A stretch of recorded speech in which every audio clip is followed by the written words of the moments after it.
নমস্কার বন্ধুরা, সবিতা কিচেনে সবাইকে স্বাগত। আজও আমি আরও একটা রেসিপি নিয়ে হাজির হয়ে গেছি। দেখুন, আজ আমি বানাবো কলমি শাকের ঝোল।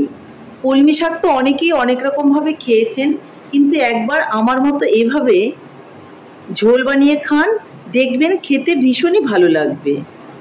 গরম ভাতের সঙ্গে এই কলমি শাকের ঝোলটা খেলে পরে ভীষণই ভালো লাগে।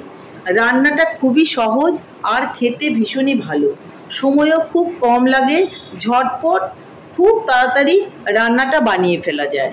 তাহলে আপনারা ঝটপট রান্নাটা বাড়িতে বানিয়ে ফেলুন আমার ভিডিওটা ফলো করে, আর গরম ভাতের সঙ্গে সবাই মিলে খান, দেখবেন ভীষণই ভালো লাগবে।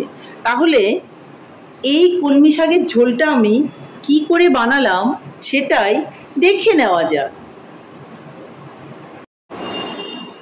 কলমি শাকের ঝোল বানাতে গেলে কলমি শাক কিন্তু অবশ্যই নিতে হবে। আমি কলমি শাকগুলো দেখুন ভালো করে বেছে ছোট ছোট করে টুকরো করে কলমি শাকগুলো কিন্তু ধুয়ে সুন্দর করে নিয়ে নিয়েছি।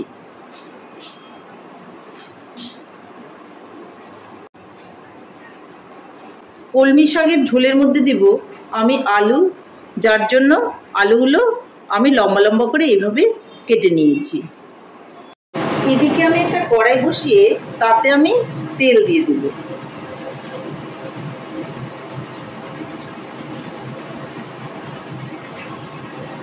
তেলের মধ্যে দিয়ে দিব অল্প করে কালো জিরে,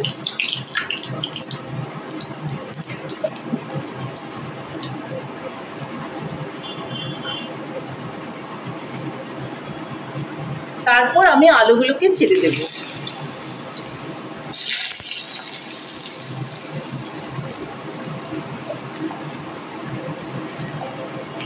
দিয়ে দিব অল্প করে লবণ, একটু নেড়ে চেড়ে নেব।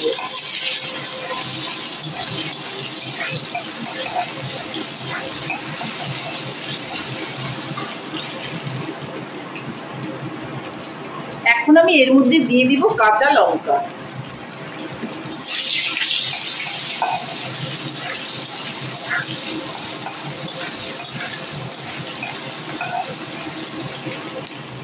এর মধ্যে এখন দিয়ে দিব হলুদ,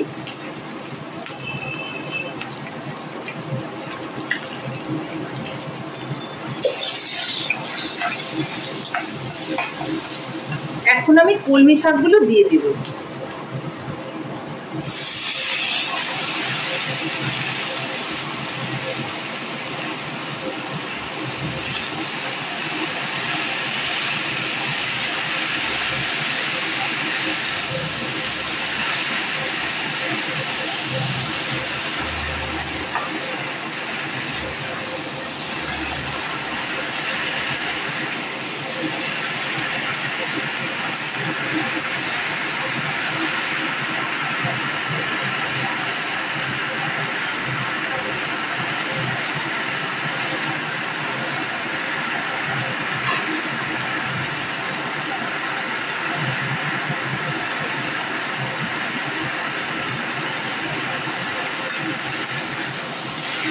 একটু নেড়ে চেড়ে আমি ঢাকা দিয়ে দিব। দেখুন আস্তে আস্তে কিন্তু জল বেরোতে শুরু করেছে, আঁচটাকে আমি কমিয়ে দিয়ে রাখবো। আর এখানে এক্সট্রা করে কোনো জল দেওয়ার প্রয়োজন নেই, ঢাকা দিয়ে আমি রেখে দেব। কলমি শাকে দেখুন শাকগুলো মজে গেছে আর জলটা কিন্তু একদমই শুকিয়ে গেছে। আমি বলেছি কলমি শাকের ঝোল বানাবো, যার জন্য অল্প করে জল দিয়ে দেব। অবশ্যই কিন্তু আমাকে গরম জল দিতে হবে। এখন আমি দিয়ে দিব অল্প করে চিনি। যে কোনো শাক রান্না করতে গেলে একটু চিনি দিলে কিন্তু তার টেস্টটা অনেকটাই বেড়ে যায়।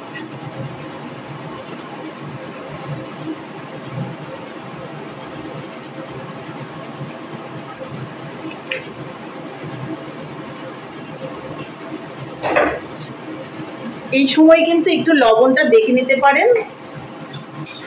চিনিটা দিয়ে আমি আবারও একটু নেড়ে চেড়ে মিলিয়ে নেব। চিনিটা গলা অবধি অপেক্ষা করব। দেখুন আলুগুলো কিন্তু সেদ্ধ হয়ে গেছে। এইভাবে কলমি শাকের ঝোল বানিয়ে বাড়িতে খাবেন, দেখবেন ভীষণই ভালো লাগে। তাহলে কলমি শাকের ঝোল রেডি, এখন আমি নামিয়ে নেব। আমার কলমি শাকের ঝোল ফাইনালি রেডি। তাহলে বন্ধুরা, আমার রেসিপিটা কেমন হয়েছে? আমার রেসিপিটা যদি আপনাদের ভালো লাগে তাহলে লাইক, শেয়ার, কমেন্ট করতে ভুলবেন না। আর আপনি যদি আমার চ্যানেলের নতুন বন্ধু হয়ে থাকেন তাহলে চ্যানেলটা সাবস্ক্রাইব করার অনুরোধ রইল। পাশে থাকা বেল আইকনটি প্রেস করে রাখুন আমার নিত্য নতুন রেসিপির আপডেট পেতে। তাহলে আর দেরি কেন, ঝটপট এভাবে বাড়িতে কলমি শাকের ঝোল বানান আর গরম ভাতের সঙ্গে খান, দেখবেন ভীষণই ভালো লাগবে। নমস্কার, ভালো থাকবেন, সুস্থ থাকবেন, আবার দেখা হবে আরও একটি রেসিপির সঙ্গে।